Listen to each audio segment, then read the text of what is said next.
Do we need to count for? Oh, it's for you. Yes, Hi, everybody. we're just figuring out how to record again. What the fuck? The fuck? Let me see your tooth. Is there something?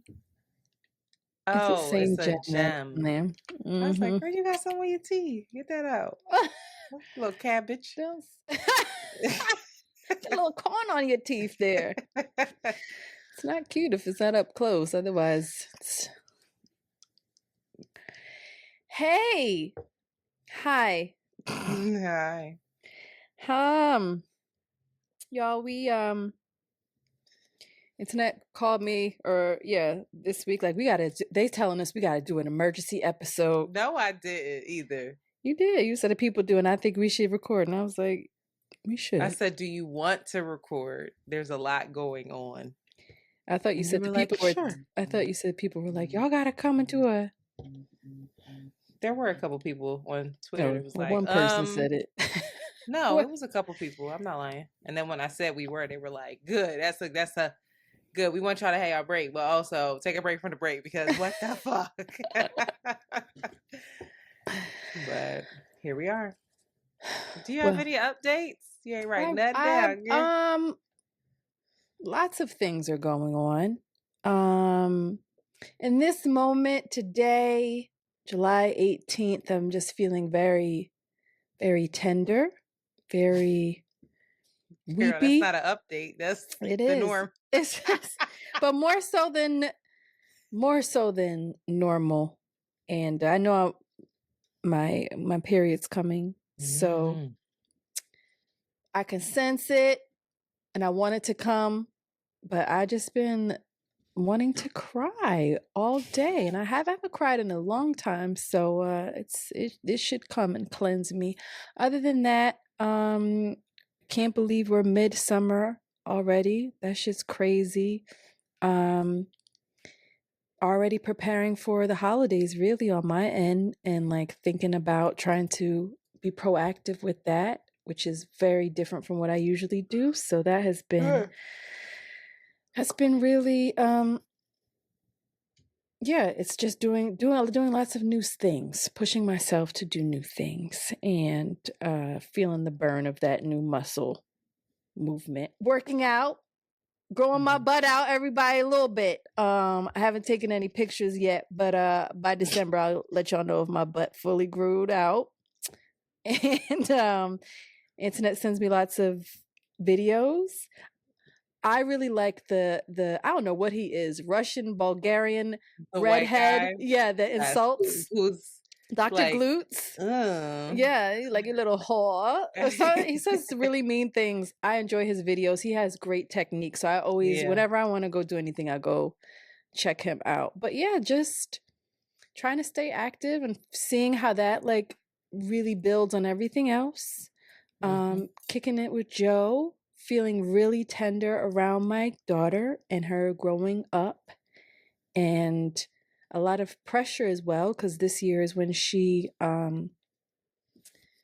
applies for high schools, and it happens like immediately, like right September, like I think it's between like September 15th and October something. Like I should have all of the information. The schools decided, you submit everything. So just trying to prepare. I'm just trying to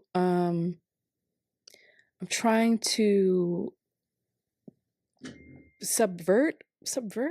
I don't know the word. I'm just trying to cut. I'm trying to get ahead of the ways that I'll procrastinate because I'm overwhelmed or I don't understand something, and like get ahead of it so that, you know, I feel in control, and I feel empowered. So that's been my summer so far, and it's been new and hard, but good. So what's going on over here? Yeah. How are you? I am also about to get my period. We're in sync. And that's it's so interesting because we're about to have our first heavy duty like counseling, therapy, coaching session this weekend. Child, we're gonna end up Lord have fighting. mercy. Once my blood comes, I'm good. I'm like, okay, I'm all right. I don't feel like that when I'm bleeding. No, me but neither. leading When up I'm to there, it, I'm there. I'm like, yeah. okay, here we are. I'm like relieved, like, it's gonna Yeah, stop. I'm back to normal. God willingly. But I have come here, Joy. Is she gonna come? I see her. Little, get up. Come here, Joy. That's not her. Oh, what is it? She's trying to be good because she's in the other room. I am babysitting a doggy, a cutie patootie, an angel baby. Come here. Hi. Come say hi to the people. Say hi to the people. Hi, Joy Bear. Oh, she's so sweet. She's obsessed with Antoinette as well. Kisses. Thank you. She loves you you're so such much. a good girl. She's like, girl. I'm babysitting. This is Jasmine's dog, who we were saying was so bad. She is not. She is an angel. She just needed some toys. And she needed some walks and some extra attention. And we gave her that. And so she's been such a delight. She's actually been saving my life.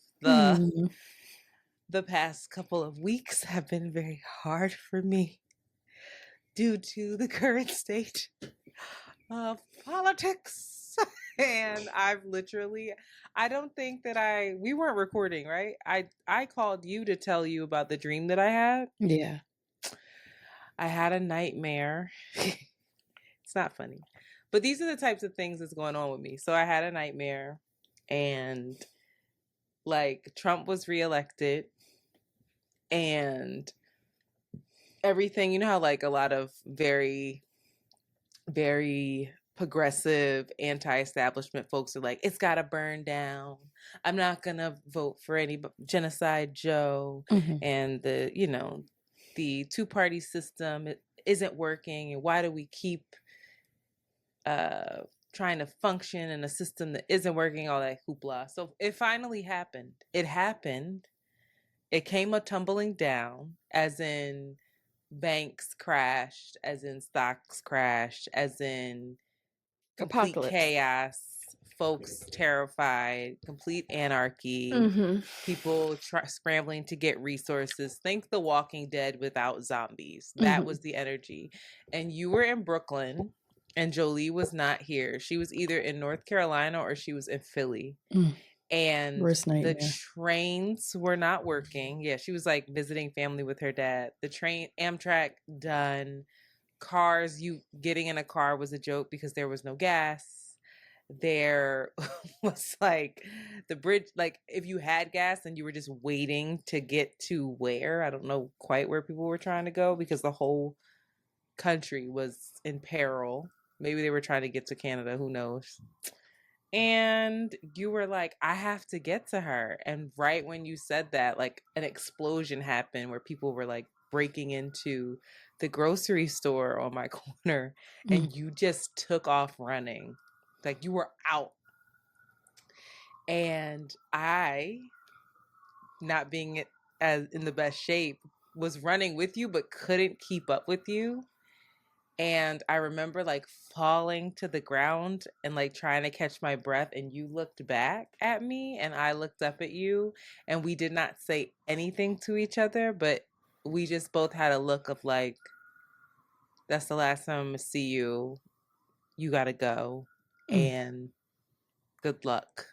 And then that was it. That's all I remember. So my therapist has been working overtime. Yeah. How has your therapy been? That lady she knows more about me and you than anything else. And she's helpful. I like her. She's young. I still think that I think she was right that there's a certain type of therapy that I'm looking for that more like psychoanalyzes you. But so far she's good with this start. But I do think that I probably would get stay with her for a while more and then get a referral to understand. I want to understand why I am the way I am. She keeps telling me like, you're very aware of how you are, and you don't need help feeling your feelings and identifying your feelings, you need help understanding why you feel the way that you do. And she just doesn't have the skill set, or that's It's a not her. different thing Oh, you altogether. you want like a Freudian, like, it's because you're jealous of your father's large penis. Mm. Sorry. But that's the thing. It's Freudian is like, disgusting. you want to sleep, your women are jealous of men's penises or something like that, or you wanted to sleep with your mother. Or, You know, like this stems back from you as a it's a child joke, not but yeah, getting yeah, yeah, yeah, yeah, XYZ. yeah. I know what it is, but anyway, so joy has been helping me not sink into depression, even though I'm teetering. I have been working out a lot. I've been going to my Good. classes, I've been going to the gym, and when I say working out, I'm in the gym for like 2 hours loving it. Oh, Like my sister was done with me. Me and my sister went to the gym, and when I say we're doing legs, we're doing every part of our leg, our glute, our calf, everything. And she was done.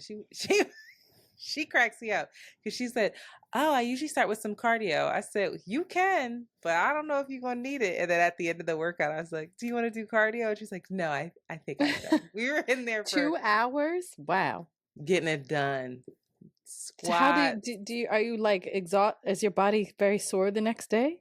I mean, that part of my body, and then the next day, you work the other part of your body. Mm-hmm. It's like, oh, your legs are exhausted. Your butt is Sore. hurting Mm-hmm. now, and it's not usually the next day. It's usually the day, like 2 days later. Now it's Mm-hmm. time to do arms, and then after that, we'll do back. And I went to hot yoga, and then I'm trying to still get my cardio together. So I went to my boot camp class. Get it, I'm even thinking girl. about maybe going to the gym after this. That's why I asked you to do it earlier. But we'll see, because whatever. So that's that. Yeah, I had a realization around what is going on with me, and not recording has been interesting because I guess I don't have to keep up with everything as much as I felt like I did before, Mm-hmm. with like making sure that I have things well researched and this and that. Like I can really just feel how I feel about Mm-hmm. things Mm. and try not to just take in all the information so I can get it out. Mm-hmm. But it's been a real struggle. I mean, I What do sat you mean? here I sat here today and I was like, I had hope, I had a whole lot of hope for our ability to stop Trump. That's where I'm at. I just want to stop Trump. I want to stop the Republicans from getting the presidential seat. I want to stop them from winning the House. I want to stop them from winning the Senate, because I want to have 4 more years where Democrats are able to put stop gaps or able to put legislation together that will make their Project 2025 goal harder Mm-hmm. to actually come into fruition, to actually get Implement. done, Mm-hmm. implement. Thank you for the word. So I'm not feeling as hopeful. When we stopped recording, Trump was newly convicted of those 30 plus felonies, and he was scheduled to be sentenced a couple days before the RNC, which is the Republican National Convention. Fast forward to now, which it's only been we stopped recording. When did we stop recording? It's only It's been like a couple weeks, like right? three Like weeks. 3 Yeah. weeks. Mm-hmm. The Supreme Court has granted him immunity, basically granted presidents immunity for any kind of presidential action, which is wild. His Florida case has been thrown out, which I'm sure people will try to combat that, because that judge is a Trump appointed judge who's had many of her cases reviewed and brought back on. But the Georgia case has been delayed until after the election. So if he gets in, we'll never hear about that. He survived an assassination attempt, so he looks like a fucking superhero to many. And the Democrats are calling for Joe Biden to step aside after a horrible debate. And now Joseph Robinette has COVID, so he can't even campaign. What a turn of events. What a turn. Go So ahead. were you feeling, to go back to what you were saying, when you didn't have to have all of the facts and things, you were feeling more things? I Like was I was what was able the to realization? feel like have more of an emotional Pro- response, processing? processing. Also, I didn't I could take it in at my kind of leisure more. When I'm trying to prep for episodes, every waking kind of moment that I can listen to something or take in information, I'm doing that, whether I'm in the shower or I'm driving or I'm working out or I'm working. If it's something that I can multitask, I'll have on a program that I'm listening to and have the outline up on the side and hurry up and put a note there or drop a link. Or if I am relaxing at home or scrolling through social media, I'm actively looking for sound bites for different people to look like their Right. clips. Like Mhm. I'm engaging with things differently now Mhm. that I don't have the pressure of needing to put like a Mhm. synopsis together and formulate it in a certain kind of way. Like now I'm just taking it in, maybe taking a beat from it. Like the RNC, I didn't even watch, which I was really shocked about. Because if we would have continued to record, I would have watched that. I would have had that in the background at all times. Even if I wasn't focused 100% on it, I would have had it on to try to catch the things that I needed to catch from it. And so does it feel like a relief, or does it feel like No, feel like it a just feels slipping, different. or okay. No, it just feels different. It's just a Mhm. different way to take in the information. Because what I did realize was that I'm not one of those people that's going to ever turn it off, especially right now when the stakes feel so high. But I am really, I'm feeling the weight of it more Mm. because Mhm. I'm not just saying the words so to, inform people. I'm Mhm. like listening to it. I'm reading Project 2025. I'm reading that document now, that is very dense, and it's just it's I don't Different know. experience. It feels more real, Interesting. not just for content. Interesting. So it's been very interesting. I've been struggling. Joy is helping, but I won't lie, I'm very scared. I'm very scared and I'm very angry. Mm. I feel desperate. Mm. If you see my social media, you'll probably Mhm. see that I'm getting desperate. Or I'm like, Mhm. here's this thirst trap. Now scroll and see all these other things about Project 2025 that you need to know about. I see myself getting into more back and forth with people who I really love, whose opinions and approach I think is just reckless and not very strategic. Um, and I don't at times have any space for it. Like if you are not being solution oriented and if you have not sat back and thought about other solutions, if you're just pointing out the problems that you see Mhm. and telling folks to sit back, I don't have a lot of respect for it. Now, if you Mhm. sit here and tell me I'm not voting for X, Y, and Z because I'm do this is why I think we should not vote, and then these are the things that we should do when Trump gets in office, because that my whole thing is like, okay, What's the strategy? what's the strategy? Like Mhm. I'm with the shits. I understand that this is Mhm. a Democrat getting in office is a stopgap because Project 2025 will sit there and wait for the next round and the next round and the next round. Mm. But right now, we have until November. So from now to November, what other viable solution and option are you putting forth? Because I think the goals are the same. You know, like a lot of us have the same goals around this stuff. But the way some folks are going about it, you know, I've got people who I really respect on my shit, like, you know, you're fear mongering folks. I'm not fear mongering. I'm telling you the fucking truth. This is what's in the document. If that scares you, then that is something you should sit with. But I'm just giving you what's in the document. Yeah. I know that you don't always agree with me, or I'm sure you have your feelings, but I'm just saying that's my approach. That's where I'm at.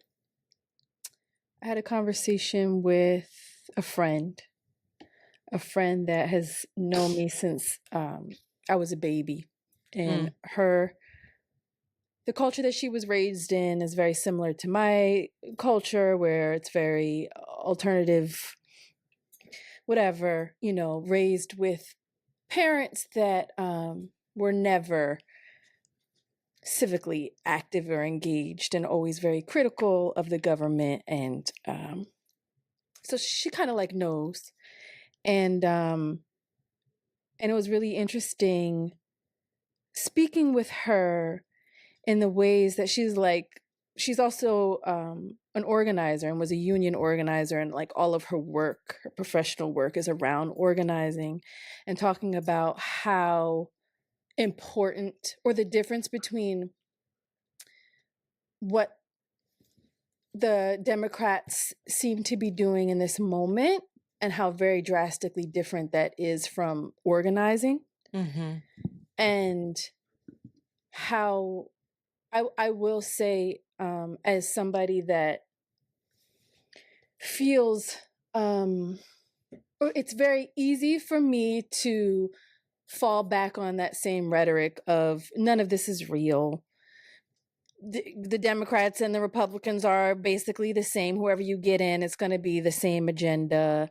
Burn it all down. All of these dismissive, idealistic notions, and like the other end of the pendulum.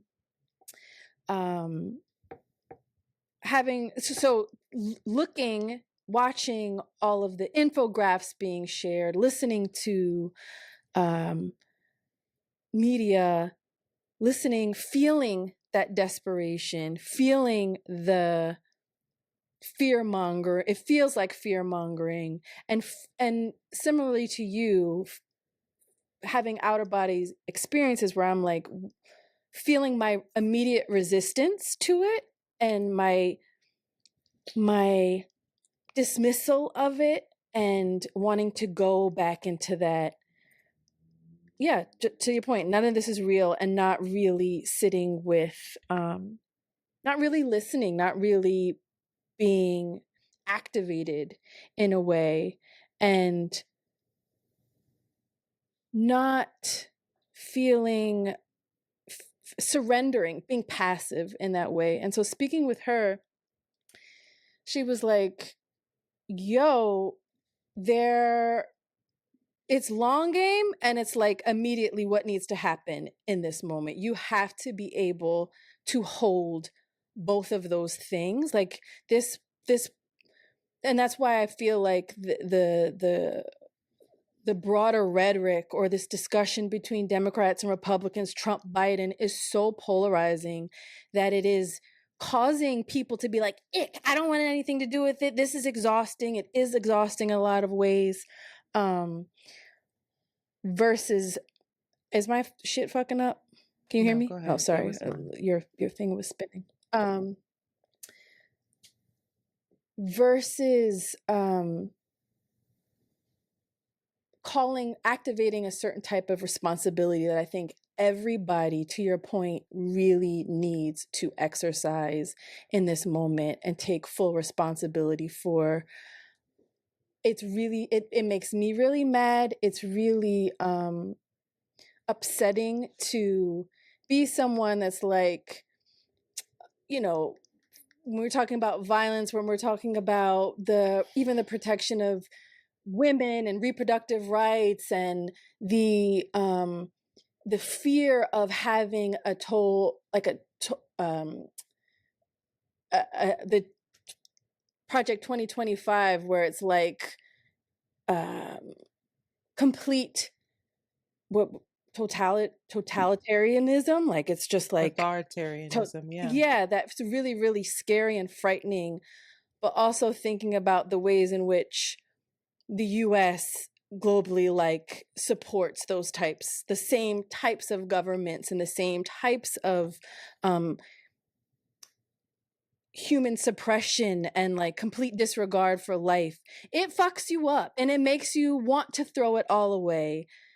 But like we're really being called, shout out to duality, to really have to hold some very weighty, hard things at the same time and make a move, make some decisions, and have some sense of foresight, some sense of these things that are possible in the future, and having hope and having real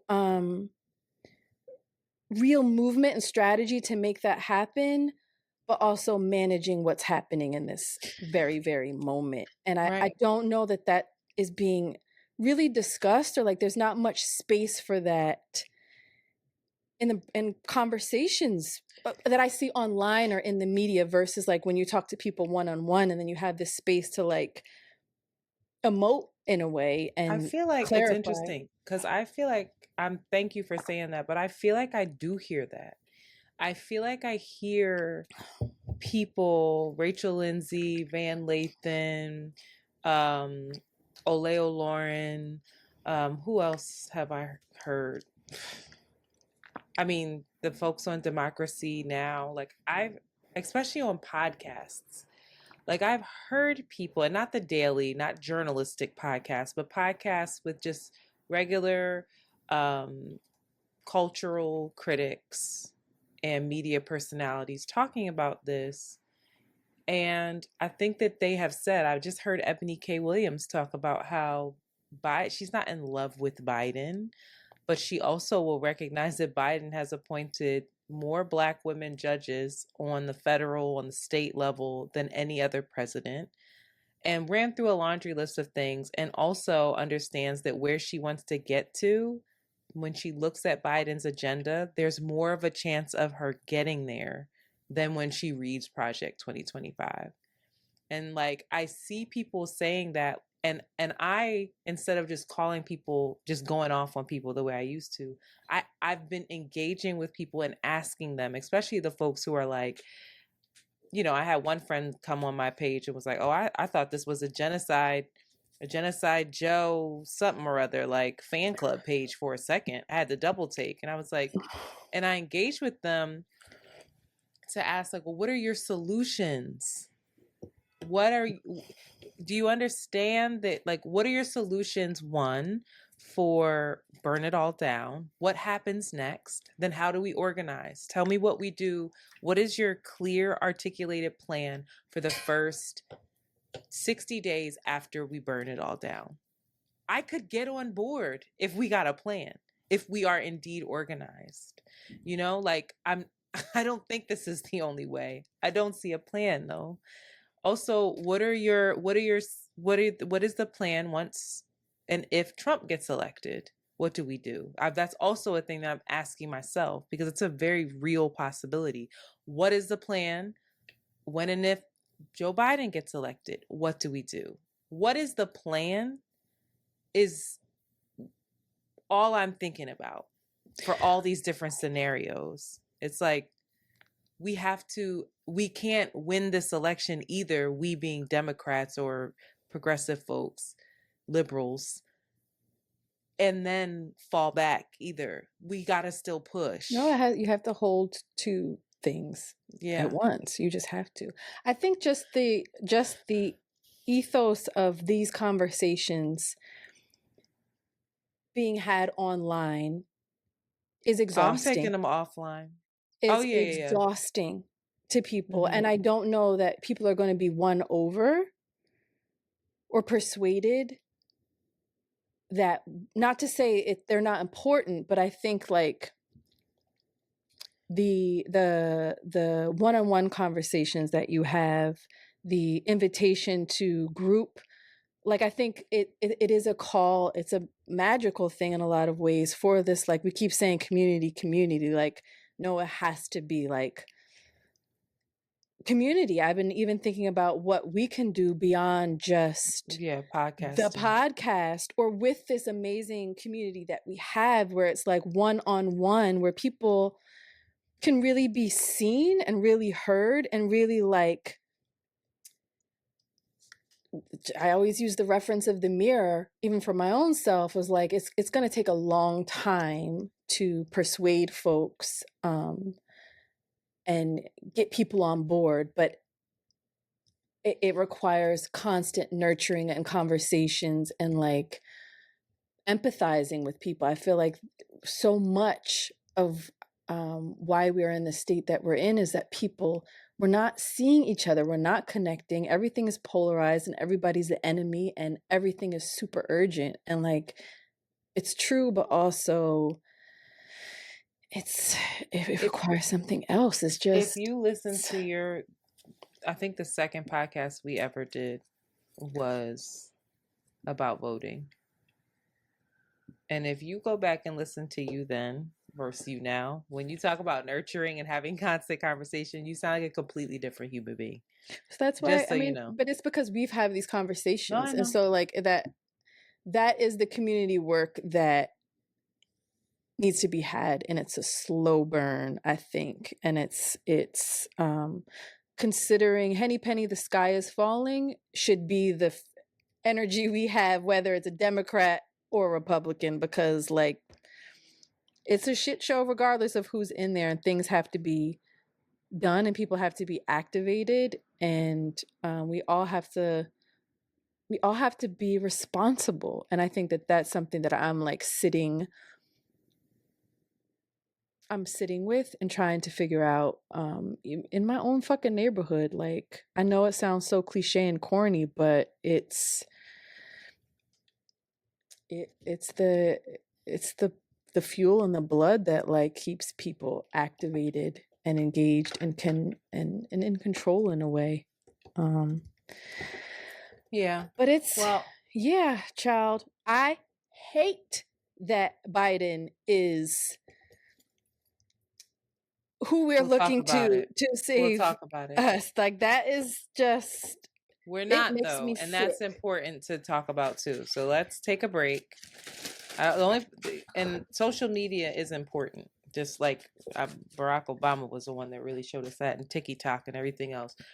Doing it on social media is important. I don't know if you're going to change anybody's mind, but awareness on social media is a thing. So let's take a break. Let's come back, and then we'll get into the meat and potatoes. That sound good? Sure. All right. You want to sing? After these messages, we'll be right back. Boop.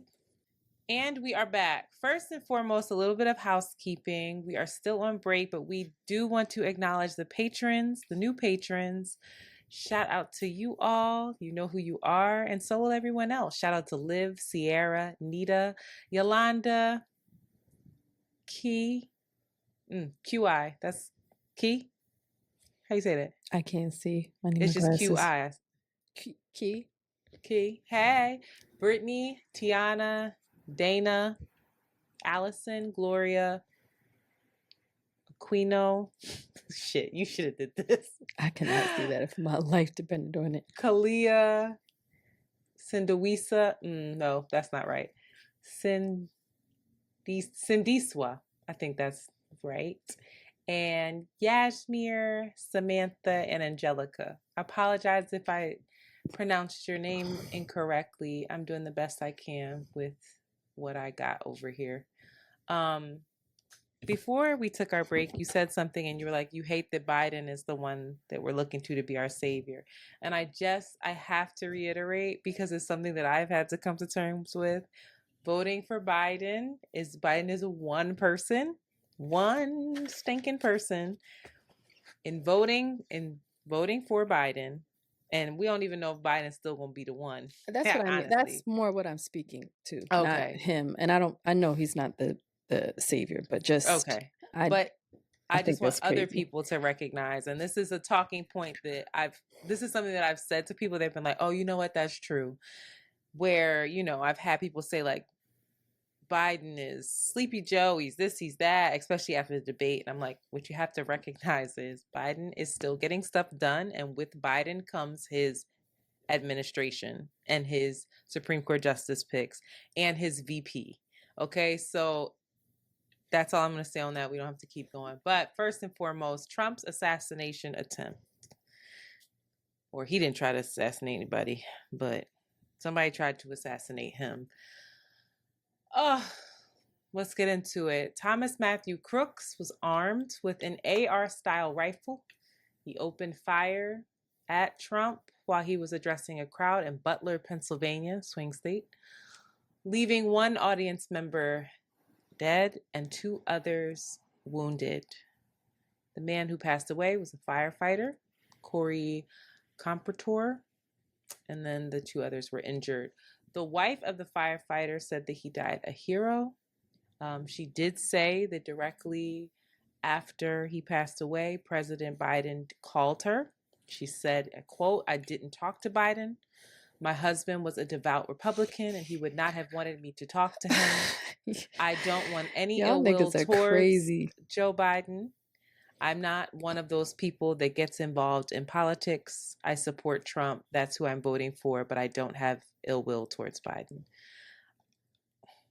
I thought that was very interesting because she was at the rally with a Trump hat on with her child cheering, but she doesn't get into politics. So when we talk about a lot of white suburban women defaulting to their husband's political stances, this is like case in point.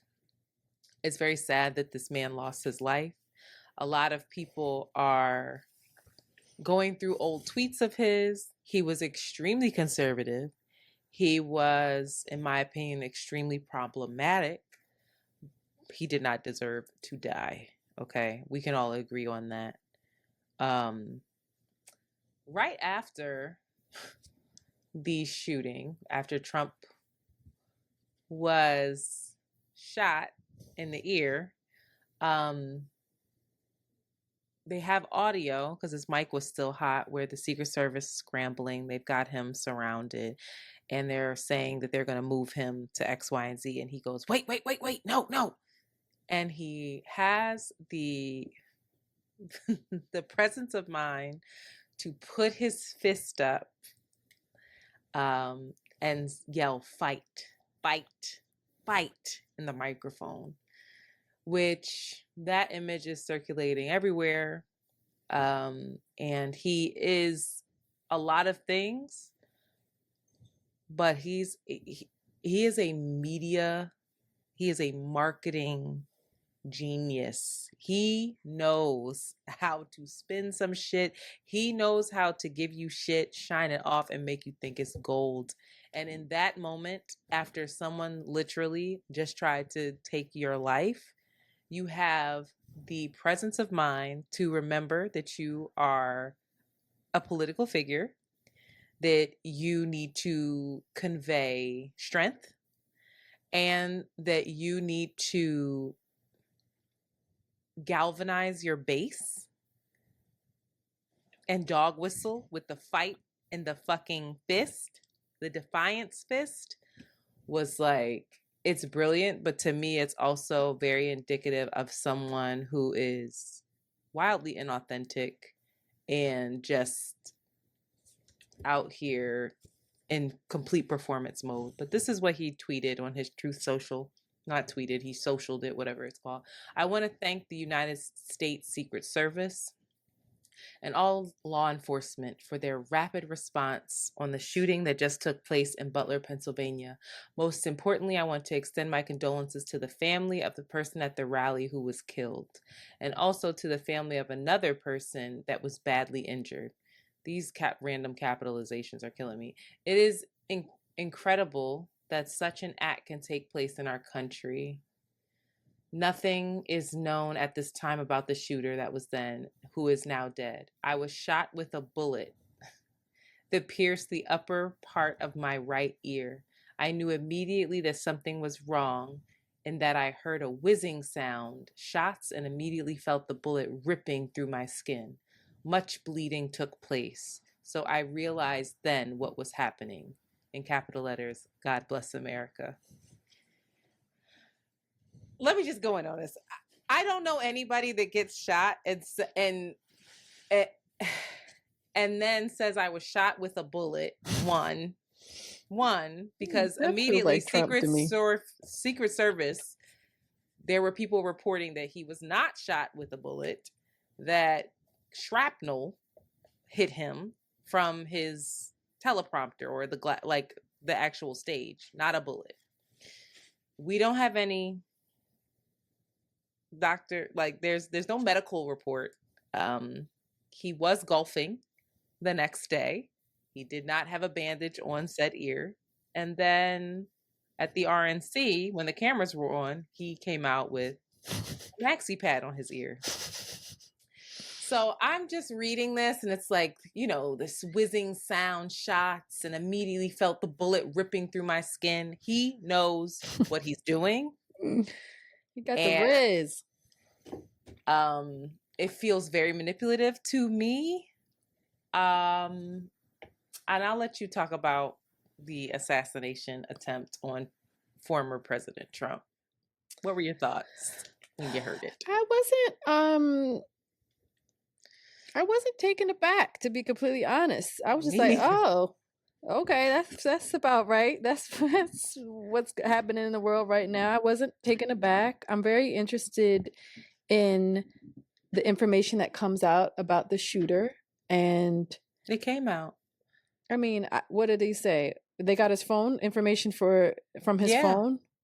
Yeah, they went all through his phone. And he's 20 years old, white kid, Republican. I know all that, but why? What is the incentive? They don't know. Then none of that they can't figure out. Yeah, that to me is a bunch crazy. of. I don't get that. That makes no sense. You can go into my shit and get a real good sense of who I am. Like that just doesn't make any sense. Sounds like he might have fell on the sword to make this really, because Trump is looking like a superhero now. Yeah, it doesn't make any sense. It makes no sense. It sounds like maybe, this kid helped him achieve that goal. I don't know. I could never run for office because I'm not saying the right shit right now, but the conspiracy theorist in me, I ain't even gonna say that. The conspiracy theorist in me is, I feel very skeptical about all of this. It's not, the math doesn't math. Let me see your ear. And if we want to do a comparison, this country wants more information about Joe Biden's medical records than the president who just got shot at, saying that a bullet ripped through his ear, and don't nobody see no evidence of that. It's interesting. Yeah. It's real interesting. Do you have any other impactful though?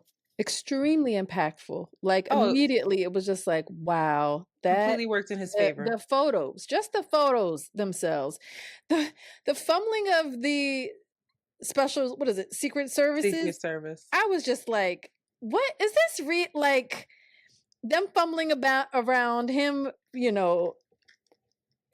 making his way up with his fist. I was just looking at it like not even dumbfounded, just like, oh, okay. All right. It just, yeah. I didn't feel anything. I didn't feel shock. I didn't feel. Me neither. Like, it was very interesting. Interesting. That is. The fuck is that? That feels like a really great reality show from a reality. Yeah, it did not feel real at all. Yeah. Republicans cast blame on Biden.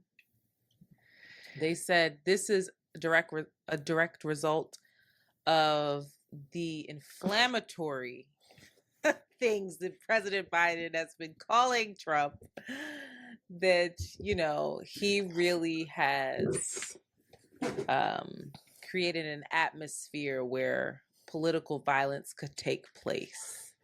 Which, when I heard the when I heard the Van Joneses of the world, I want to, if I could take Van Jones and just silence him. Like if I were a superhero, the only thing I would ask would be to silence Van Jones, because he gets on there on CNN and all these people. It was so difficult to stomach how everyone's just saying, the political discourse in this country, we have to unite, we have to this, we have to that, and it's really gotten so horrible these last couple of years and months, and things like this don't happen in this country. They do. And the person who incites a lot of this stuff is the one that claims he just got shot. So actually, Trump has put himself at risk because and I'm gonna play it later. I'm jumping ahead. I've organized myself in this outline. Let me organize myself. Let me stay calm. But yes, Republicans said that it was Joe Biden's fault. It was the Democrats' fault. They have been viciously attacking Trump. And so now this is what we get. They also claimed that some of them claimed that it was possibly Joe Biden who tried to take him out, which was just like he was physically there. What do you mean? Or he no, like he physically? put the hit out. Like people actually said this. This is where we're at. Okay. Biden immediately held like a very brief press conference where he condemned all political violence. He wished Trump well. He doubled down on Secret Service needing to do everything within their power to keep former President Donald Trump safe and doubled the security at the RNC. He urged citizens not to jump to conclusions regarding the shooter and his motives. And then he also called for unification. Very standard, presidential, got it. Media coverage, MSNBC cowered. They took Morning Joe off the air the day after in fear of whatever the hosts might say, which was a very interesting move. Because they would say something along the lines of, there was no space in the media. No, everybody wanted to be likable. So everybody was saying that this violent rhetoric that has been spawning and that has been being spewed by both sides is unacceptable. They were both sidesing everything. And nobody wanted to say, hey, nobody finds it odd that this is the president that has used the most violent rhetoric and it's coming back to bite him on the ass. Nobody wants to talk about how this is the party that doesn't want any gun control and they're getting shot at. Nobody wants to talk about that because it's inappropriate, right? Right now, the country's grieving. Flags are flying at half staff. This is a president who, as much as he wants to talk about law enforcement and thank law enforcement, this is the same president where law enforcement died on January 6th trying to protect the Capitol. I mean, and you incited that violence. But isn't the absurdity of any type of condemnation of violence by any type of president or the United States in general just completely just like, yes, but it's especially egregious with this one in a lot of people's opinions. And I also think that the media just the media they have been outraged by some of Trump's rhetoric. And now all of a sudden it's both sides. It's like, what? Are y'all kidding? Are y'all trying to rewrite history right now? Like, you can't do that. I get it that you don't want to lose sponsors, that you don't want to come off as what is the word? I can't speak. They're just being politically correct. Right, you're being politically correct. Yeah. You don't want to come off as just not having any kind of heart, but give me a break. Are y'all you want to be so nice, you want to be so good. You have to tell the truth. So, in an effort to tell the truth, I put together a little montage. And I'm going to play it. Let's listen to Trump. What specifically was he suggesting that the U.S. military should do to these protesters? He says, can't you just shoot them? Just shoot them in the legs or something. And he's suggesting that that's what we should do, that we should bring in the troops and shoot the protesters. The commander-in-chief was suggesting that the U.S. military shoot protesters. Yes, in the streets of our nation's capital. I'd like to punch him in the face, I'll tell you. That will never happen with me. I don't know if I'll do the fighting myself or if other people will. But that was a disgrace. The third group, I'll be a little more violent. If you see somebody getting ready to throw a tomato, knock the crap out of them, would you? Seriously. Okay? Just knock the hell. I promise you, I will pay for the legal fees, I promise. I love the old days. You know what they used to do to guys like that when they were in a place like this? They'd be carried out on a stretcher, folks. If she gets to pick her judges, nothing you can do, folks. Although the Second Amendment people, maybe there is, I don't know. Also had people that were very fine people on both sides. But are you willing tonight to condemn white supremacists and militia groups? I'm willing to do anything. I want to see Well, peace. then do it, sir. Say it. Do it. Say it. Do you want to call them? What do you want to call them? Give me a name. Give me a White name. supremacists and What would you like me to condemn? white supremacists and right Proud Boys, stand back and stand by. The individuals in custody are suspected to have attempted to identify the home addresses of law enforcement officers in order to target them, made threats of violence intended to instigate a civil war, and engaged in planning and training for an operation to attack the Capitol building of Michigan and to kidnap government officials, including the governor of Michigan. And we'll stand up to crazy Nancy Pelosi who ruined San Francisco. How's her husband doing, by the way? Anybody know?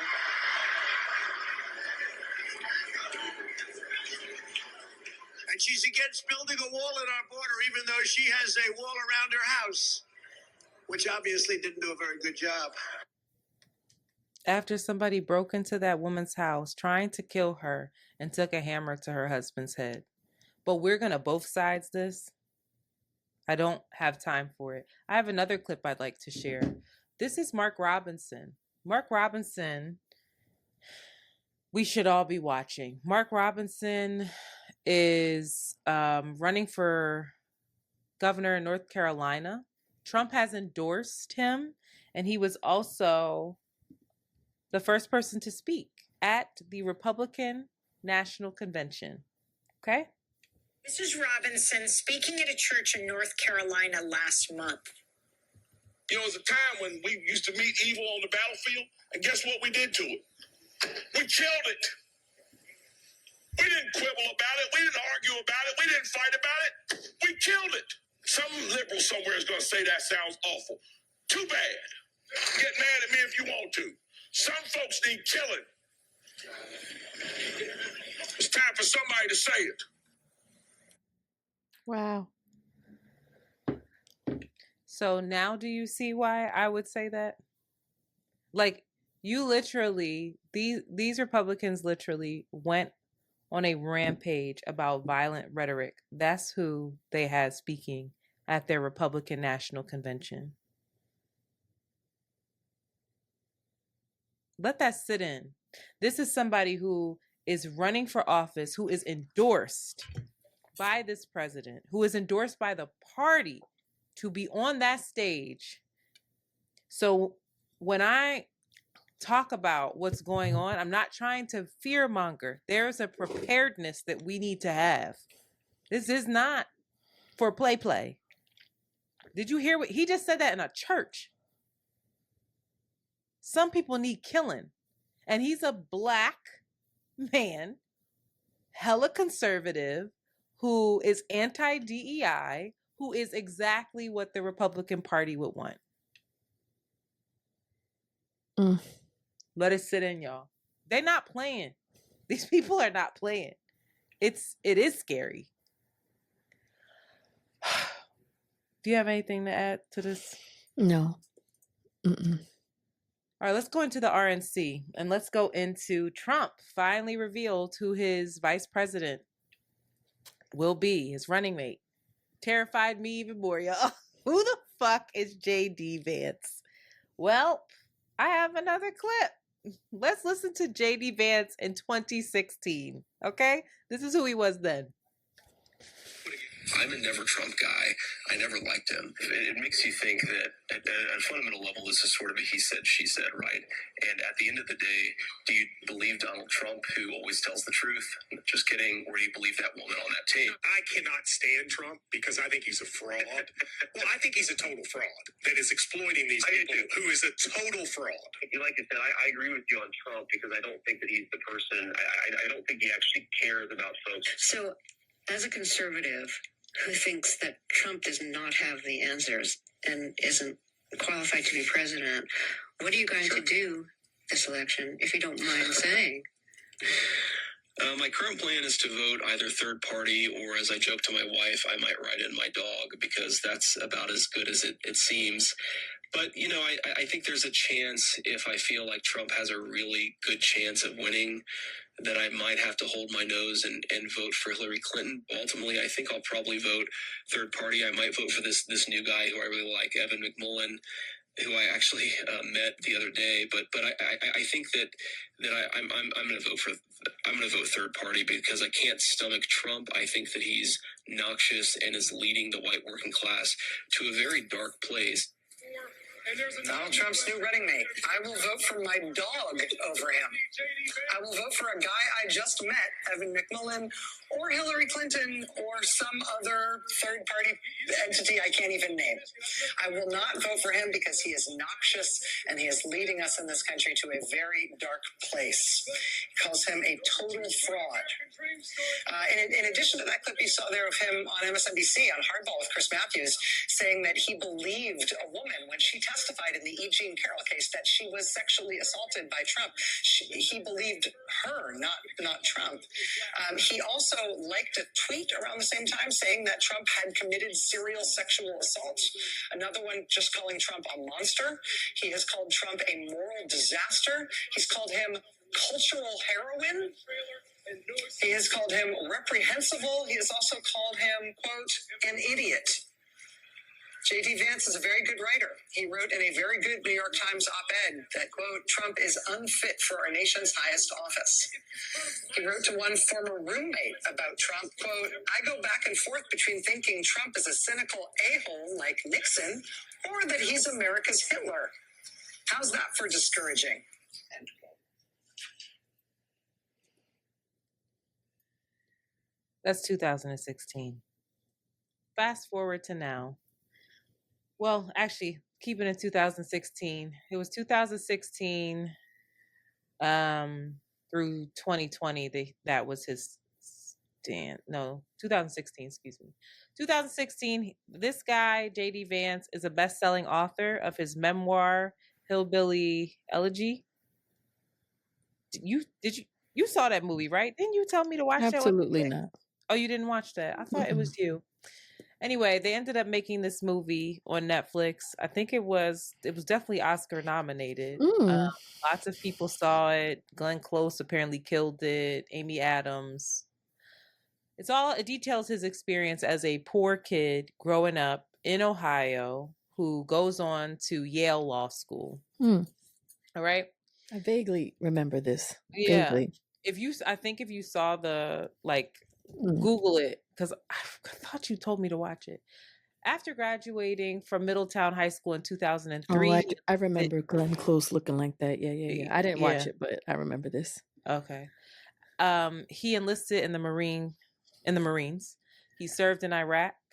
And then he went on to Yale Law School. He ended up making a whole bunch of money. Very pull yourself up by the bootstraps. Came from parents who divorced. His mother was an addict for much of her life. That's what the movie is about. Raised by his grandparents, just on the outskirts, kind of forgotten in Ohio. He rises to be a senator in Ohio, which is a key battleground state. Some of his stances, he is an absolutist when it comes to abortion. He wants a federal ban regardless of rape or incest. In response to rape and incest, he is quoted, and there's a video of this, saying, "Two wrongs don't make a right, even if the circumstances are inconvenient." There was a 10-year-old girl in Ohio recently that was raped, and she could not get the medical care she needed because it Raped and was... impregnated? Mm-hmm. And she could not get the medical care she needed in Ohio. He is very pro-gun. He is very much, believe this or not, he is, he wants to get rid of no-fault divorce. No-fault divorce is a law where they can grant divorce in response to a petition where, like, either party within the marriage, they can ask for a divorce without having to provide any evidence that their partner, the defendant, has committed a breach of the marital contract. So they can be like, irreconcilable differences.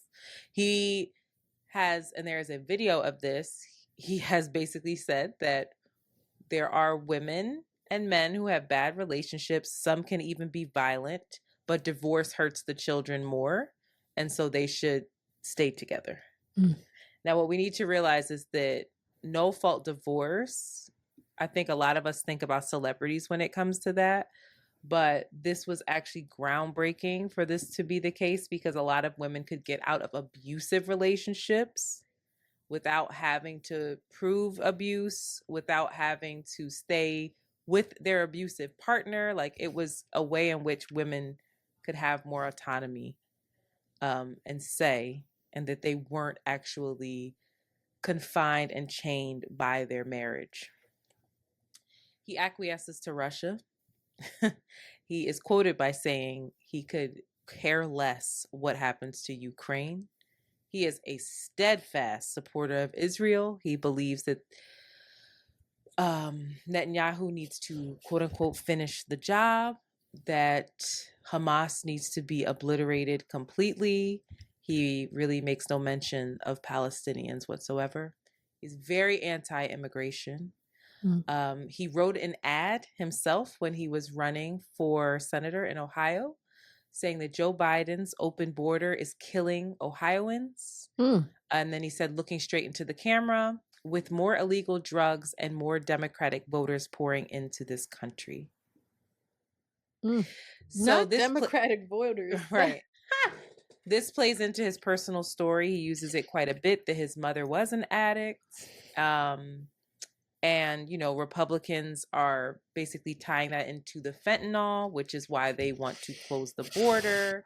And I just want us to keep in mind that the vast majority of fentanyl that comes across the border, close to 90%, is seized at official border crossings. And more than half of it is brought in by U.S. citizens. Makes sense. Okay. So, and that is a study by NPR and the Cato Institute. He is an election denier and supporter of Trump now. In regards of January 6th, he is quoted saying, "I think the election was stolen from Mr. Trump."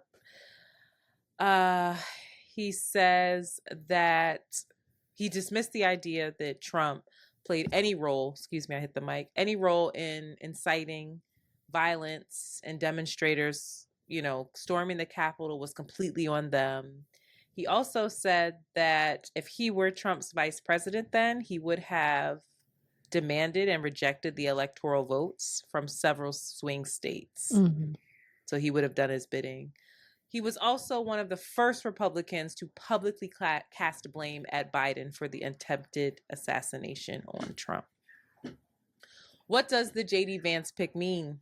Well, I don't know that it moves the needle too much. I think with rural, suburban, lower to middle class folks, maybe it does. I think that he is really charismatic. I watched his speech at the RNC. He's a storyteller. He is highly intelligent.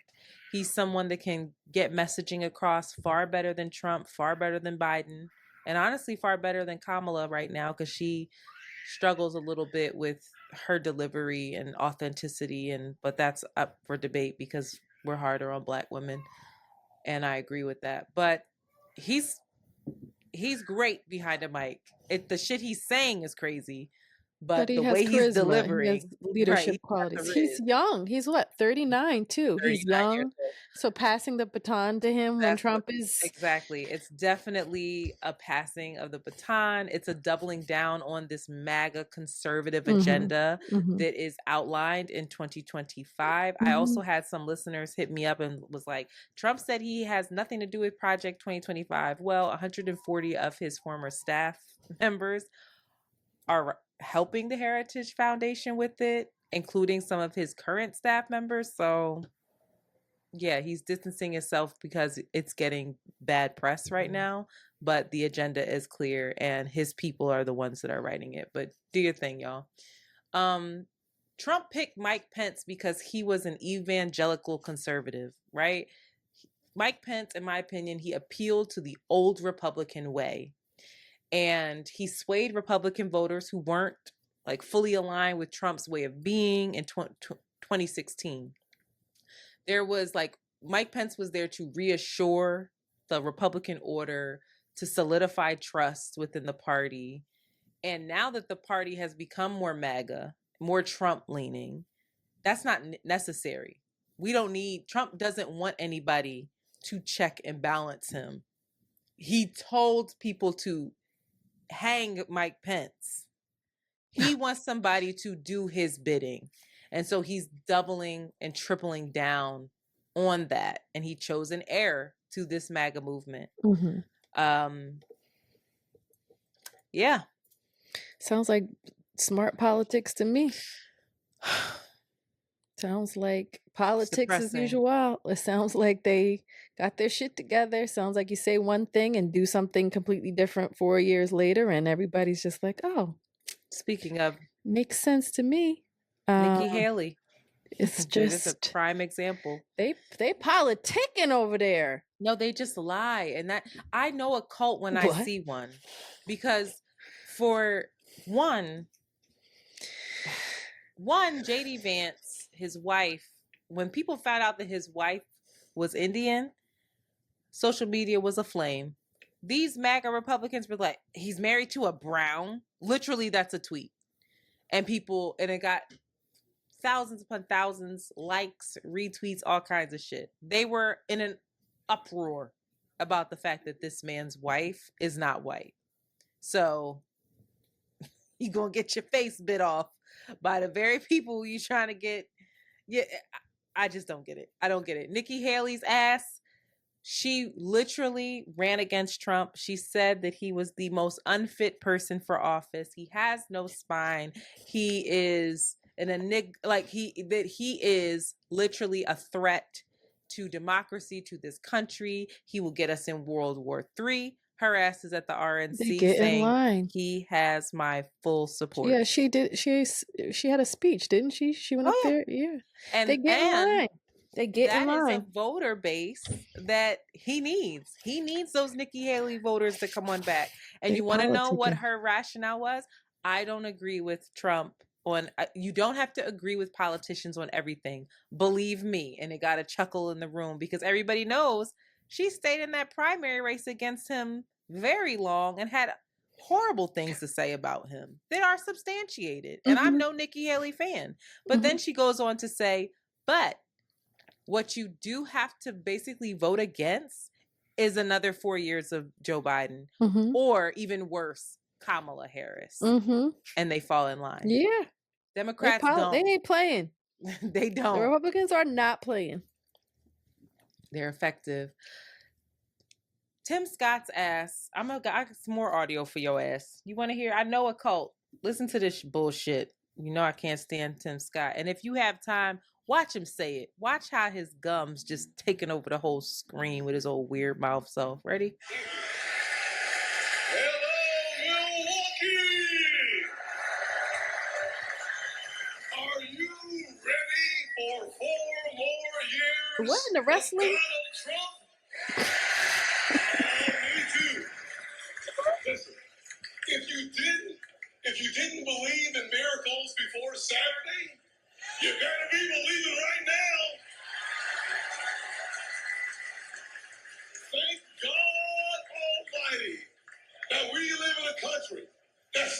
leads, in the King of Kings, and the Lord of Lords, the Alpha and the Omega. And our God still saves, he still delivers, and he still sets free. Because on Saturday, the devil came to Pennsylvania holding a rifle, but an American lion got back up on his feet and he roared. Oh, yeah. He roared. I was raised by a single mom in poverty. We had plastic spoons, not silver spoons. But she taught me to work hard, to take responsibility, and reject victimhood. Thank God for my wonderful mama. I know this is going to offend the liberal elites. Every time I say it, it offends them. But let me say it one more time.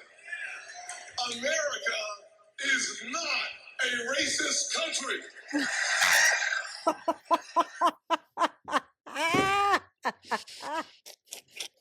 I don't know how you laugh. I don't.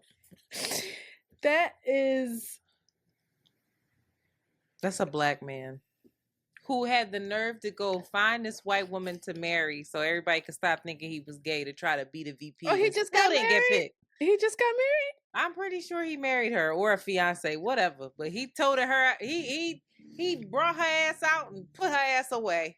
He was like, I don't need you anymore. He didn't pick me. He's looking for a cabinet position or something. Sickening. Got the people going. And here's the thing. I don't hear one fucking policy from the Republicans. They don't need to have it.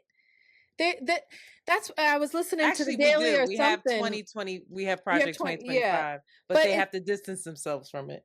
So much. They're talking about how the the Republican Party has changed from this very pro-business, keeping things private, all of that, into this. They're all about social issues. They're all about this ideology of, it's all identity politics. It's all identity. It's all identity. It's completely. They don't have to. They don't even have to promise anything, guarantee anything. All they have to do is keep saying, we're over here. We're better. We're going to protect you. And they're over there a deep threat. And we have to do everything to keep us separated, which is, that's the they don't even have to promise anything. They don't have to, speaking of plan, they don't have to say any plan. That's why I don't understand that. I mean, I get it. I do understand the fear-mongering comments when it comes to Democrats, right? But we're sick. I won't even say Democrats. I'll use myself. People telling me I'm fear-mongering online. I'm like, I'm literally giving you... They're going to tell me I'm fear-mongering with this episode. And I'm playing you I chose clips purposely. So people won't say that I'm just saying shit. And it's like, I'm giving you the actual truth. Republicans are literally they're literally saying you need to be terrified that these transgender drag queens are going to come in and they're going to kill your children. They're going to be, these migrants are coming in and putting fentanyl in your baby formula.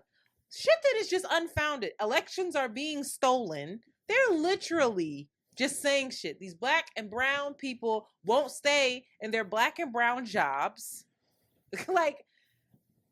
But I will sit here and say page this of Project 2025 says this, but I'm fear-mongering. Huh? That's what I don't get. That's what I don't get. I'm like, this is the party that does it the best. Because y'all literally just saying shit. That is unfounded. Like, during the debate, we are more hell-bent on Joe ass being tired and exhausted, which I'm not giving. Like, listen, Joe is not the candidate that I want to be. caping for and being a champion of. He really isn't. God bless him, but he's not. But to ignore the bald-faced lies, the 28 lies, large lies that Trump said. He said that we Democrats want to have abortions after the 9th month, which doesn't even make sense. Because what? Full-term abortions. That is not law. That is nowhere is that a thing. Like what? That is fear-mongering. I don't know. It's me. I'll be quiet. I think people are frustrated with this projection of confidence and competence and justice, or like that is being put on the Democratic Party as well. And so that's, to me, again, you have to go back to being able to hold both things of like, they're both hypocritical. Mm-hmm. They both lie. They're both, I mean, you can go back to hear shit that Biden said in the 90s and the 80s and be like, oh my God, and cringe and be like, the fuck? I don't know that he has addressed and said, like, that's the difference. I mean, He's just addressed it. What he said most recently, about Gaza, about Palestine and Israel, about his stance around, well, that's his true being stance. A Zionist. He ain't lying. That's the problem. That's a deal breaker for people. That's a deal breaker. That is it's a non-negotiable for people. And also the fact that he is falling asleep and has none of that Shakti, none of that charisma, none of that shit. Trump fell asleep 2 days. Sure, both days of the RNC he fell asleep. Sure, but like in the long history of Biden, Sleepy Joe, he has made people feel like they can't. They've lost confidence in him, and I don't think that's crazy for people to feel that. Or though, Shanti, and has the media helped with that? Has Trump being the marketing genius that he is helped with that? Because Biden has mixed up names and Trump has mixed up names. They've done some of the same shit. Yes, Biden, that last debate, I can't excuse it. That was terrifying. And that's sitting with people. It's like I understand that now. I really do. But we cannot get swept up in just that it's sitting with people, that's sitting with people now, and not consider all of the history and this notion that, yes, there are definitely incompetencies, but he's gotten a ton done, of which we've talked about. Trump has said himself that that in his presidency, he did not achieve what he needed to achieve, besides those Supreme Court justice picks and them overturning shit. But in terms of like legislation, given the optics, that's the problem. It's the optics. And that's important because none of this shit makes sense to me, Antoinette. All of this shit is hypocritical. Yes, and like, if you're gonna apply the same energy to the Democrats and you have to apply it to the Republicans, if you're going to then apply it to how they act globally, like all of this shit to me is like, all right, well, we should keep that same energy if it's about nonviolence, if it's about caring for women, if it's about humanitarian rights and our concern for Ukraine, like all of this, there's constantly this double speak that is undeniable, that I cannot, that help, I don't have confidence or like, belief, but this is what we have in this moment, right? So you similarly have to be like, all we have right now are the optics. You have virility, you have leadership, you have strategy. The fact that Trump even did that when he got so-called assassinated and set that up in a swing state, this type of like Shakti is what is galvanizing and is what's going to push their agenda through. It's like, as Democrats, I don't know if Biden is the one that has it, and why don't we seek somebody else that can really be an opponent? If we're going to play the game, why don't we play it well? Like, why don't we want the best player out there? Why don't we demand that? Why don't we listen to the collective concern? And it's like, there's nobody else. We're going to get into that. That's a great point. I get sensitive around, and I'm not saying that you were doing this, and I have to figure out a better way to differentiate the two parties and the two presidents, because they are not the same. There is a false equivalency that I see a lot of people making that is very frustrating to me. And so I'm going to talk policy now. I also want to say that when we're discussing the Shakti, right, we're discussing the optics. You know, you said optics is all we have. Optics is all you have when you don't do the research and you're not activated. Mm-hmm. That's all you're going to have. Sure. And that is what the Republican Party specifically often relies on, is the ignorance and the optics, which is where I get frustrated and where I'm like, this is where what we talked about earlier, there is a responsibility on all of our end to be aware. You don't have to be all in the minutia of this shit, but to know some basic fucking facts and to look some shit up quickly, or to at least go to somebody who you trust and to seek out some information. Yes. If you don't want to read 900 and some pages of Project 2025, fine. But I just found, and I'll link it in this description, a wonderful YouTube video that breaks down a ton of it from a historian and a scholar and posted it in Patreon. Absolutely. That's the type of stuff that I'm talking about. To me, when I'm reading what I'm reading, right, and reading the plans rather in place, we cannot afford to be relaxed. We cannot afford any of that. And I'm not saying that's what you were saying at all. Yeah. I'm talking to masses. I'm talking to myself. We can't afford it. Exactly. Optics cannot be what we're doing. Given how my question is, or what I'm concerned about, given what's at stake, why don't they put up a different? We're going to get into that. It's almost like, why do you want to cut yourself down? I don't get it. I don't understand it. It feels at this point like I don't get it. I don't understand. Before we jump there really fast, I just want to do some policy stuff, because there's a lot of people, believe it or not, a lot of people I've been going back and forth with saying Biden, Trump, same shit. When it comes to even Gaza, they're not the same. They're both horrible. I don't agree with their policy at all on it, but they are not the same. So I'm going to go through it. Abortion, Biden. He wants Congress to send him legislation that will codify Roe v. Wade back into law. He's not going to get it because he doesn't have a Congress that's Democratic, and the Republicans are going to never pass that. So that's that. Trump. He brags about appointing the Supreme Court justices who overturned Roe v. Wade. In Project 2025, they want to put limits on IVF. They want to put limits on the actual abortion pill.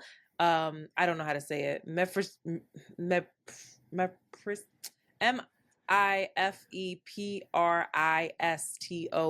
For some reason, I can't say it right now. Put limits on it where it can't be mailed, where even doctors can't get to it. They also want to have a national abortion registry where if you get an abortion, right, if you qualify. This is in Project 2025.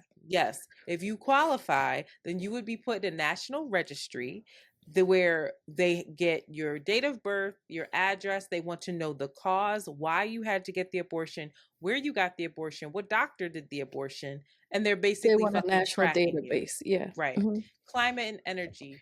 Biden, in his second term, Biden can be expected to continue to focus on implementing climate provisions in his Inflation Reduction Act, which provided nearly $375 billion for things like financial incentives for electric cars, clean energy projects, etc. He's also enlisting more than 20,000 young people in the National Climate Corps. It's kind of like a Peace Corps to promote conservation through tasks such as weatherizing homes, repairing wetlands, etc. There's more things that he wants to do. Trump, his mantra is drill, baby, drill. He doesn't believe in climate change. He also pledged to leave the Paris Climate Accords again. And he also is not interested in funding any of these climate and energy bills. And he wants to defund what Joe Biden did. Democracy, rule of law, Biden. He wants to oh, okay. So basically, he's running for re-election, yada, yada, yada. He denounces January 6th. He also will accept the results of said election. President Trump, he's famously refused to accept his 2020 loss. He's also said that he will refuse it again if he will only accept the election results if they are fair and not rigged. Like, under whose standards, bro? Because the 2020 was fair and was not rigged. But here we go. Federal government. Biden has already taken steps to make it harder for any mass firings for civil servants. Civil servants are folks that have governmental jobs regardless of an administration. We already talked about this before. President Trump, he vows to overhaul the federal bureaucracy, which he has long blamed for stymieing his first-term agenda. I will totally obliterate the deep state. And he wants to weaponize the justice system. Immigration. Biden, he continues to advocate for comprehensive immigration bills. He had a comprehensive immigration bill. It was bipartisan. Trump told them to kill it. The fucking Republicans killed it. Trump, former president, promises to mount the largest domestic deportation in U.S. history. In Project 2025, they want to get rid of birthright citizenship. Like, that is just like, you're born here, you're a citizen. They want to get rid of that. You have to prove yourself to be a citizen. God.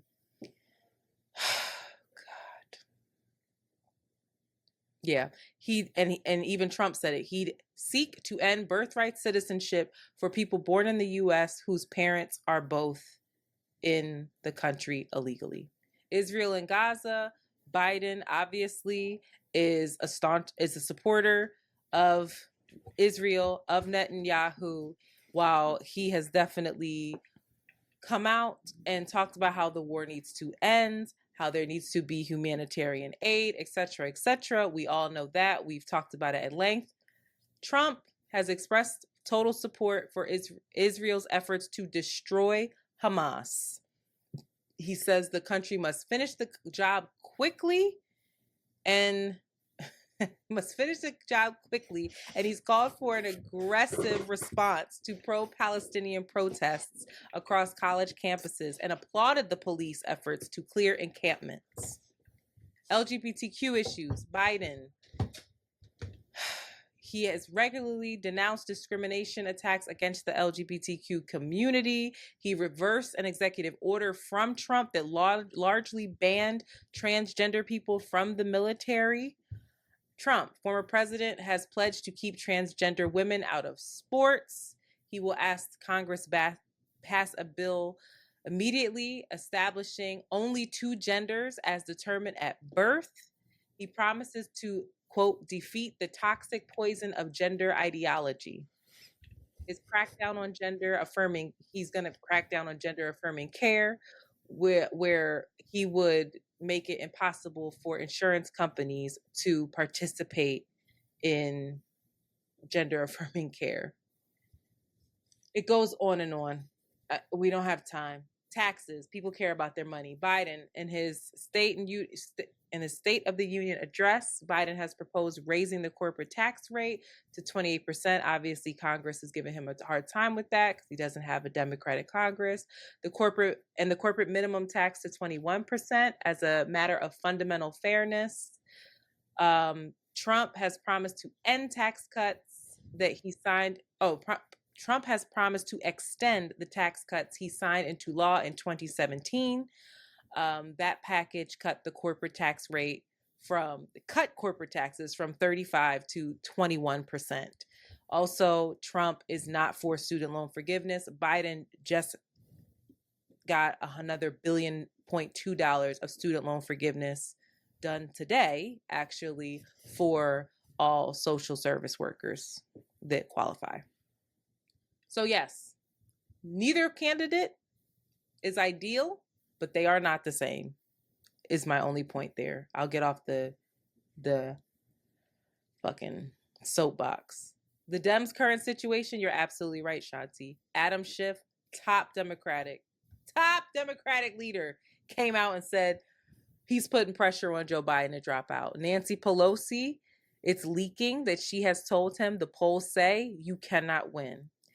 Senate Majority Leader Chuck Schumer, House Democratic Leader Hakeem Jeffries are both signaling concern, and all of this is leaking through the White House, and they're leaking it to try to put pressure on Joe to get the fuck out the way.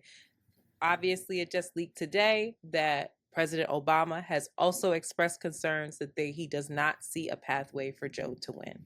On top of that, Joseph Robinette now has COVID. The thing about Joe is, like, I am not connected to Joe. I'm connected to no Trump. So I am like, yeah, put somebody the fuck else up if we can all rally behind them. Polls have showed that Kamala Harris could possibly get it done. I have a hard time believing that because I'm like, I do not see these people. I don't know. Absolutely not. Black communities that really rally behind Kamala the way they should. And they hate on her in a way that I don't understand. She's completely qualified. But if they don't put her up, that is going to turn away the Black voters that do fuck with her, that are like, hold on, that's your VP. You can't hop and skip and jump over your VP. You just can't. Also, there is some concerns around dollars and cents. There's been a lot of legal talk that I'm trying to decipher and understand, where they don't know that all of the fundraising dollars and all of the money that they have actually that's been donated to the campaign can go to anybody but Kamala.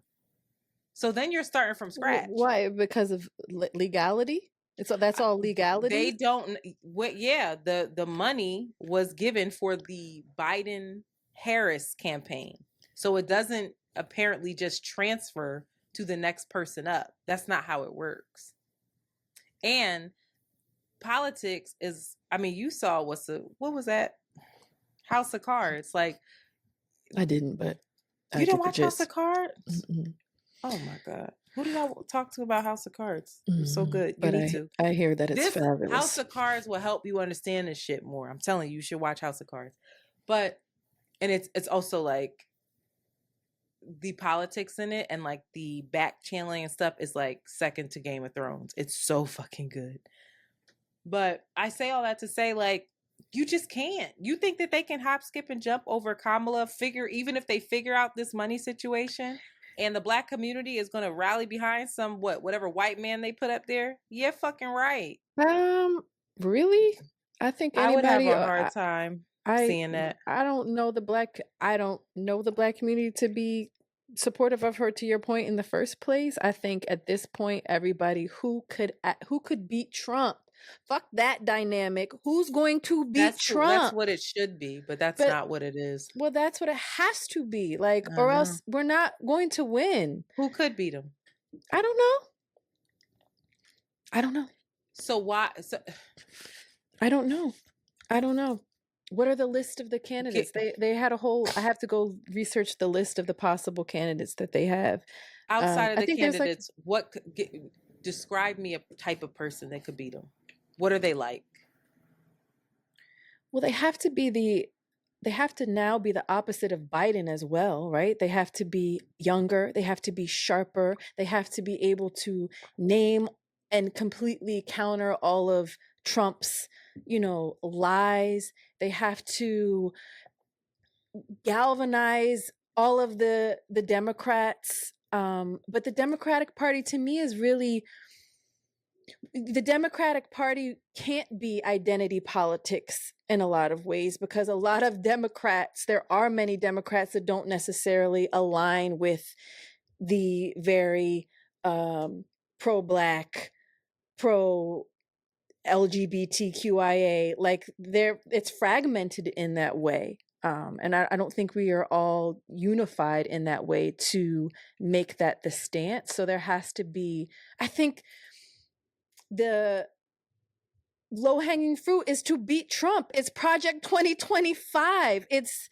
what's happening in this current moment to politics, to all of the ways that, women's rights have been completely destroyed and lives have been destroyed. The example of the 10-year-old girl that was raped and has to, like, there's so much, it feels like I don't get why it isn't an easy option.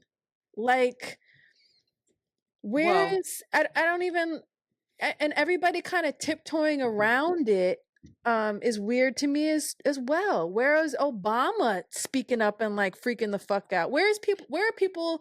Well, here's the thing. They have to think about strategy there. Yeah. They are talking in the background, obviously, because it's leaking. People are telling him, we don't see a pathway forward. And I think they did that without it leaking. Now that he's doubling down, now they're leaking it to try to put more pressure to get the media involved. That's what people do. If they come out, keep coming out publicly, like they just look weak. They look desperate. It also makes the party look desperate, crazy. The party looks so weak right now, and so they have to navigate looking chaotic and looking out of control. Yeah. Right? While this asshole just survived an assassination attempt, while also trying to get Joe to bow down. I think that's strategy, but if they could find doing it a good candidate, it is July. I think that's a great comeback story, though. I think that's a really powerful. We have a limited amount of time. The person comes back with, a plan, leadership, charisma. It makes sense now. Yeah. This is the time to do it. Joe having COVID is the time to do it. Listen, Joe, you have COVID. You can't even campaign. You don't even have to say that you bowed out because of pressure. You could have really said, I got this virus. We can remind people of how terrible Trump was in handling the COVID crisis. In the pandemic. I don't know how they deal with the money scenario. I don't know I think legal people are still figuring out how that money could be filtered to a new person if it's not Kamala, and even if it can be filtered to her. So it's not as simple as just get somebody new. You have to, I'm sure in the background, they are vetting. They are trying to see what the fuck. There's a short list. They're trying to see what's in these people's closets, what's going to come out. I mean, the thing that I'm thinking about, the person that I think about, two people. I think about Gavin Newsom, who's handsome, who's young, who is California's, governor, who goes on Fox News. I mean, it's evident that he's been getting himself in the spotlight and prepping himself for a presidential run, because he's been toe-to-toe with many people on Fox News and obliterated them every time. And he comes back with these facts very well. But I don't live in California. I don't follow California politics on a national level. When he speaks, he does very well. But I hear that he's not the best in California either, but they're all behind him. They love him, but that he's not perfect. Who is? And then the governor who Trump was making fun of. A woman. What's her? Gretchen Whitmer, who they were trying to. She's a woman. Excuse me? Who they were trying to, a white woman who they were trying to kidnap in that clip. They had in the clip that I played where Trump was inciting violence, part of that was there were people that were trying to kidnap this woman. Michigan is key because Michigan has a huge Arab community that is pissed the fuck off at Trump. At Trump and Biden. So that's a strategic play. Michigan seems to really like her. She's a 2-term governor. I mean, she has said that she's very much like for young people and for Generation X. Like, she's progressive in her policies. The only person who I think can absolutely beat Trump is Michelle Obama, and she ain't running. But I don't think that you can hop, skip, and jump over Kamala. I would feel a way about that. I think that many of the Black commentators, you know, I'm thinking about the MSNBC folks. I'm thinking about Sunny Hostage. I'm thinking about I'm thinking about a lot of people who would be like, how the fuck did y'all just skip over this Black woman, and the optics of y'all skipping over this VP Black woman when she's next in line? She's you completely want it to be qualified for the job. Just because you don't like her? Do you think that I want it to be who will win. But I think Kamala absolutely deserves it. Do I think the country will get behind her? No. And so then now we're in a fucking... But I don't know that if you put Gavin Newsom up after hop, skipping, and jumping over Kamala, if you don't then send a whole lot of people sitting on their couch and keep it home. Because they're like, fuck y'all. Fuck this party. Black women saved this country how many times, and y'all still hop, skipping, and jumping over us?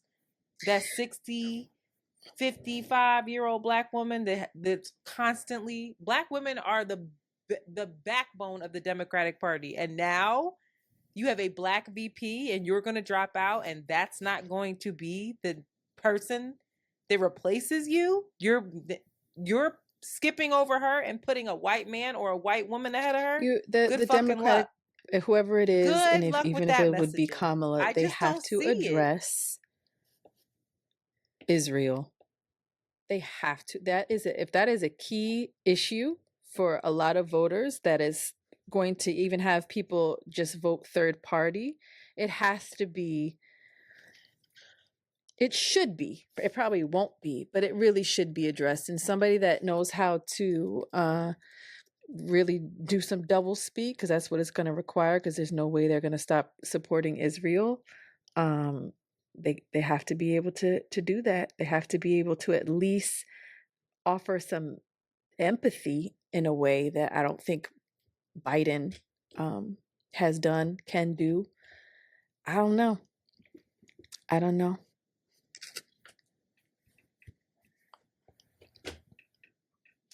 I just pulled up a article from Politico that says Harris finds herself often a half step further than Biden on Israel. And so I'm going to look into that. I thought that I saw that she's taking a much the first harder to do stance, let's do a ceasefire. But I think she was the first to say that. Like, she can't put the president. Sure. Whoever it is, they have to Kamala Harris calls for immediate ceasefire. A real contender. Mm-hmm. They have to, because America's not going to vote for a Black woman. I don't know how she isn't. I think that if the majority of the folks are really, that's not what the polls say. Where the polls have her beating Trump. The polls had.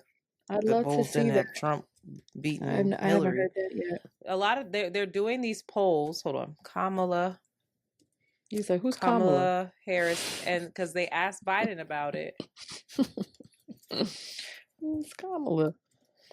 Stop. See, you don't help. We'll see. I have a feeling that if we don't get him dropping out in the next week or week and a half, he's not dropping out. Unless he gets like sick with COVID, which I hope he doesn't. He's not going to drop out. He might, though. Now that Adam Schiff came out, I feel like it's a possibility. Yeah, the nation has another thing. Can Kamala Harris beat Trump? The polls say yes. I think there's a lot of people who, like you said, they're just like, Biden isn't it. I don't think he's going to be around. But that's the thinking that I don't get. If you're voting for the party, so if Kamala could beat Trump, then why wouldn't Biden? I think because people also very much I vote don't with their understand the thought emotions. The process same for how you people have to vote, but you have here to we be are. able to understand the voter. Yeah. You have to be able to do that, and it's part optics, it's part policy, it's part inspiration. I mean, just think about the impact that Barack Obama had. That's a problem, though.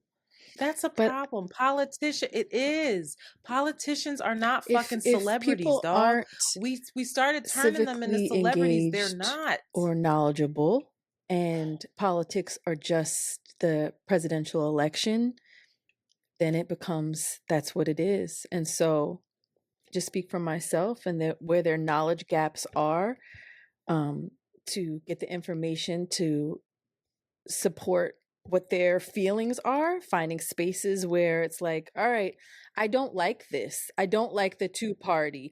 How does this work? How do we infiltrate it? Why can't I vote for Jill Stein? Why can't but you have to have conversations, and it can't be, it's to my friend's point, it's what's happening right now, and then it's always in the future. It's, we got to manage the fire right here and then think about, what we want to build. I feel excited about even coming back in these next few months of the possibilities of what we can create and what we can be in community about beyond just, yelling in the mic and talking to each other. It's just like in our own communities.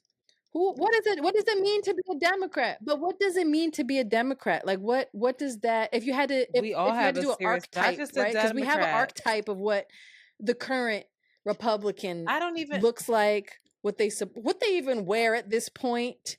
We maybe back in the day, it was, Reagan, it was around I don't. business. Racism, I being really racist don't. is always the thing. If I had to make like an archetype, right? And I'm not a stereotype, which is, of course, it's not going to be all encompassing. It's going to be wrong. But now the new Republican is a MAGA supporter. They don't like immigrants. They want to bring jobs back to the US. They resent all threats to this idea of the American dream. They support, or I don't know if they're all blue collar, but it was so crazy that I learned that a huge union.